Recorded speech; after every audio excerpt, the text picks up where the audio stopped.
Hey folks, Michael here with Mule Expedition Outfitters, and for this installment on our build series, we're going to be looking at all things auxiliary lighting on this 2022 Toyota Tundra. Now when it comes to auxiliary lighting and controllers, you can go pretty crazy pretty quickly depending on how much lumen output you want, and to maybe even impress your friends on how much you could actually install on your vehicle. Now lighting is kind of one of those things where it improves the visibility and safety and even provides nice area lighting while at camp and traveling on different types of roads in different weather conditions. Now lighting is kind of one of those where it depends on the application of use, how you travel, where you travel, and how often, type of seasons, and all that good stuff. And for myself, on how we outfitted this Tundra, I tried to keep it into a range of what is absolutely needed as well as what is really nice to have while traveling on different trips of any length of time or destination. So starting right up front here, with the bumper that's integrated from CBI, we were able to put in a 20-inch light bar from Baja Designs. This is their S8 light bar and a driving and spot combo in their Baja Amber. Now pausing here for just a second, the ability to even mount this light bar is really unique just because of how we have this bumper put in to the front end of the Tundra here. Now again, even if you didn't have this bumper in place, there are options to mount different lighting. It just depends on maybe kits that are available for your particular make and model, or options on how you would mount that otherwise. Now having this light bar here, it integrates into the bumper. It's sleek, if you will, and even aesthetically pleasing, but it gives really good light while shooting down the trail. And in that driving spot combo, not only does it go further down the trail, but it also kind of has a nice spread to the sides for even visibility there.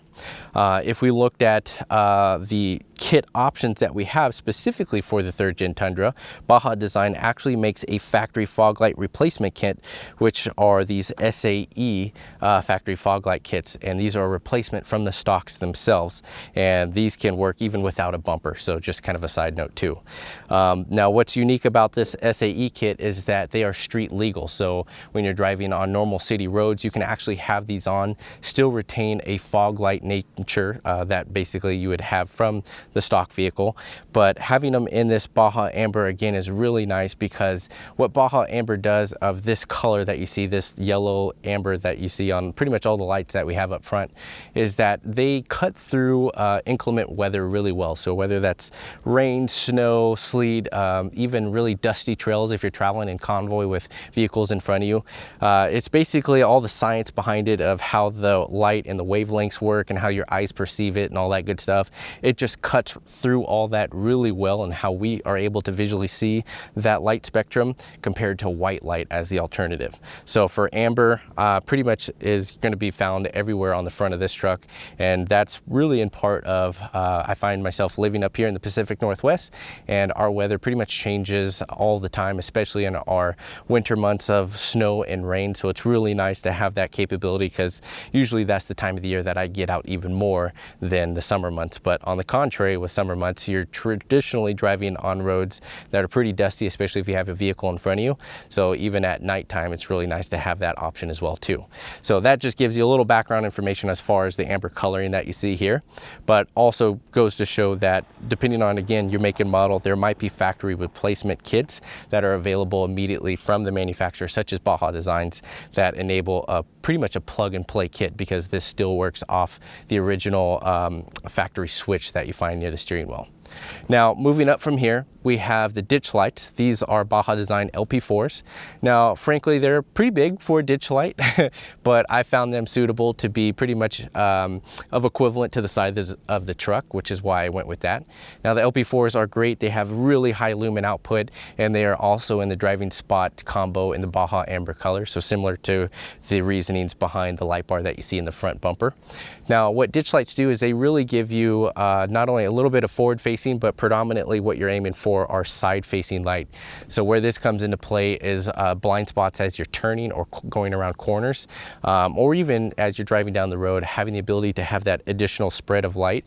If an animal were to walk out of the tree line, you can be able to anticipate it and see it ahead of time, versus the contrary of being much closer to it, and an accidental damage might occur to the vehicle in case of that situation. So having that light is really handy, especially being able to have that on the ditch light. It complements the forward facing as well as really gives nice direction on the side. So I absolutely love that. Now, some of the additional lighting that I had put on the Tundra here are going to be rock lights. Now, the rock lights are really great because they provide additional area light. This is great for if you're inflating or deflating your tires at night before you get on or off a trail, which is awesome, or just general area light as you're around camp. On top of that, I also incorporated the set of 4 of the same rock lights into the roof rack that is on top of the truck here, the Prinzu roof rack. What's nice from Prinzu is that they have grab handles that you can incorporate those rock lights into and act as additional scene lights. Now, these are great, especially being up high and spreading out. They are a set of 4, so 2 on each side. So while we're at camp, you have the ability to have a nice spread of area light on both sides of the vehicle, and it just eliminates the need for setting up an external light or even hanging up string lights or anything like that. It just gives you the ability of illuminating your surroundings in an immediate approach, whether you control it on the actual control panel or even with your phone via Bluetooth, which is awesome. As we move further down the truck, I did also incorporate reverse lights. Now, these are great for just adding a little bit more safety and visibility when you're backing up. Now, for myself, with the truck combination with the camper here, I really wanted to make sure that we're not going to accidentally hit anything. I've had some close calls in the past turning around on trails where a rock might have been in the way, or a tree branch or anything like that. So having those reverse lights just helps amplify the factory reverse lights even more, and you can actually even wire those, so when you put the truck in reverse, you have the ability to have those be turned on simultaneously. And again, you can also control those independently, and they even work well as doubling up for additional scene lights in the back, since that is the entry and exit point for the camper in the rear there too. So it works out really well. I feel like all of these complement themselves depending on the situation at hand, and just goes to show how powerful auxiliary lighting can be depending on the type of use and application that you see it to be in. It is easy to go overkill again. You can definitely put on way more than you need and have kind of an overall look factor to yourself. But if you do it right and do it with intent, I think it really elevates your experience while driving at night, or just being able to have options around camp. Now, controlling all this stuff is going to be on the ability of a controller itself. For what we have is set up inside the truck near just left of the steering wheel is a Switch Pro control panel. What this is great is because they make factory plates essentially that look OEM on how they're installed. Now, this is going to be on, for myself, an 8-switch control panel, and it basically just drilled right into the dash, and it looks basically like it came from the factory, and I absolutely love that. But what's beautiful is just with the touch of a button, I can turn on any lights that I need. And with Switch Pro, it's great is that they also have an app on your phone which you can download and independently control those lights as you need it too. So if you're sitting around camp and maybe perhaps want the rock lights or the roof rack lights for scene or just general area lighting, you can turn those on and off as you need right there on your phone, which is amazing. So I absolutely love what Switch Pro did, but they are just one of the options that we have here at MULE as far as different manufacturers that we sell, in particular factory kits as far as mounting them, depending on, again, on your vehicle make and model.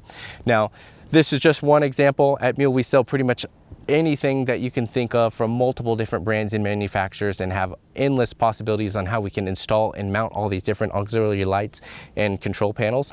So if you have any questions, feel free to drop them in the comments below or reach out to our sales teams. We'll be more than happy to help you out. We appreciate you watching this one. As always, guys, thank you so much for your support, and we'll see you on the next one.